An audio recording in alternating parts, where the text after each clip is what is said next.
So guys, we have some updates regarding the 24-inch iMac, and so let's delve into it. So Mark Gurman has given us an update regarding the 24-inch iMac, and that is, there will not be an M2 version of this. Instead, it'll be skipping M2 and getting M3. So yeah, Gurman says at the end of 2023 at the earliest, we should see a new iMac with the M3 chip. He shares no other details apart from that, but of course I'm expecting this to be a simple chip refresh because we already had a major redesign with the M1 model, so of course Apple's likely to retain that design for a few more years. So yeah, this basically is going to have the new M3 chip that's going to be based on the 3nm process, maybe new RAM and storage options because it's about time we see 16 gigs of RAM and 512 gigs of storage as standards, and also maybe we see new colors. And yeah, I'm very sure we're gonna get new colors. Maybe we'll see new shades of the existing colors,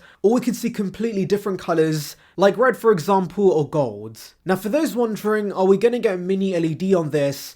I personally doubt it because it seems Apple's done with mini LED and we're gonna see higher end Macs transition to OLED within a few years. And so I think the mid-tier and the low-end Macs, like the 24-inch iMac, are gonna retain LCD for the time being, and then maybe in the future we see OLEDs come down to these Macs. But honestly, for the target audience, a 24-inch LCD panel is completely fine because this is for average Joes and families needing a home computer, so LCD's perfect. Now as to why the 24-inch iMac's skipping the M2 chip, I think it's because the M2 is a very small upgrade, and for those who are buying the 24-inch iMac, the M1's already good enough. And ultimately, do remember the 24-inch iMac is a low volume product, and so this does not need consistent upgrades, and so upgrading this when the chip upgrades are major does make sense. Since we know that M3 should have 3nm, it should be a massive jump, and it should give the base Macs a substantial increase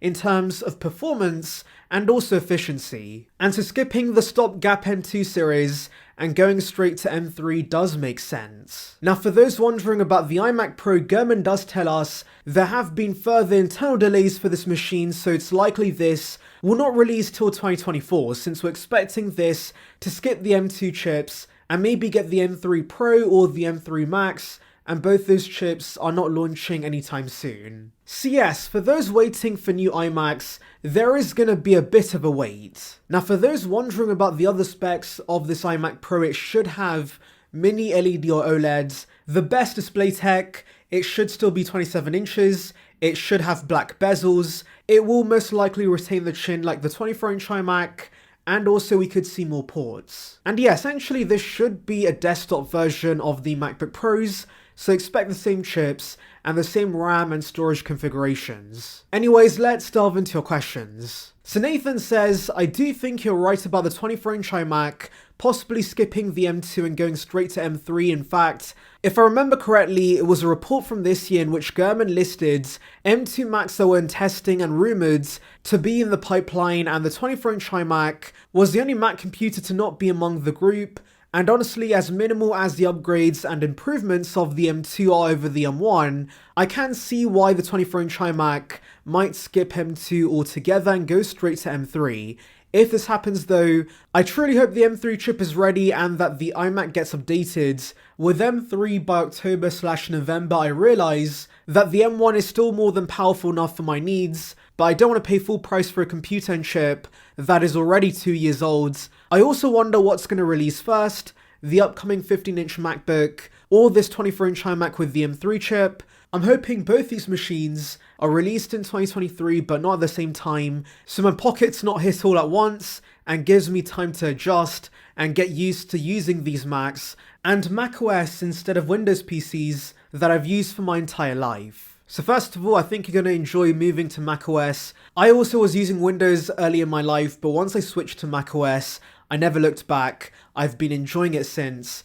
And regarding the 24-inch iMac, I do agree that yes, skipping M2 and going to M3 makes sense. This iMac does not need frequent updates, and so updating this when the chip upgrades are actually major enough, that does make sense. And regarding the release, October/November does make sense. That's basically what Gurman hints at in this new report. and I think the 15-inch MacBook's going to release first. Ross Young says that's going to see a spring release, and so unfortunately that's likely to get the M2 chip, but at least you'll get to use that first and get used to macOS, and then get the iMac with the M3 chip in October. So Joe says, I know it's a plus size Mac Mini, but I just love looking at the Mac Studio for some reason. I really do hope it can stay for some purpose in the near future. Don't know how, but the Mac Studio looks great for an Apple product, even if it's kind of generic. Not saying to keep it solely for the design, but the very short lifespan really irks me. So I can understand your perspective, because I've got to say Apple nailed the Mac Studio. They gave us all the ports we wanted, all the performance we wanted, and at a price that was not ridiculous. It really was the perfect Mac and one of the best products Apple's released this year. But if the Mac Pro does get the M2 Ultra, I just don't see why we need two Macs with the same exact chips, basically competing for the same audience. However, Mr. Oliver actually makes a pretty good point. He says, I believe the Mac Studio will be around for at least the M2 Max chip or M1 Max chip. And yeah, maybe the Mac Studio stays in the lineup just to offer the Max variants of chips. However, as a rebuttal, you could say the Mac Mini should just adopt the Max chip instead, especially since we should see an M2 Pro Mac Mini launch pretty soon, so of course, that also supporting the M2 Max would make sense. Because when the 14-inch and 16-inch MacBook Pro supports both the M1 Pro and the M1 Max, surely Apple should just have one desktop that supports both the Pro and Max chip.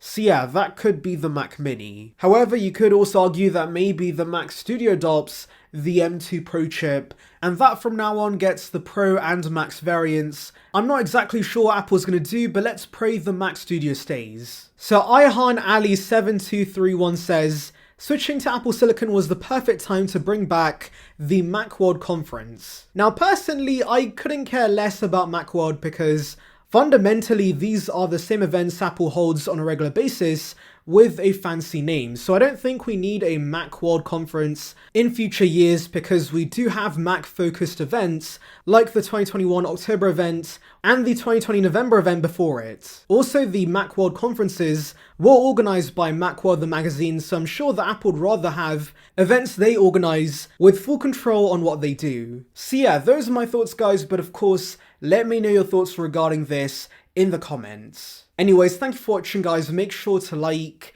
and subscribe for the latest Apple news and rumors. Check out the video above on details regarding the 2023 MacBook Pros. And on that note, see ya peeps.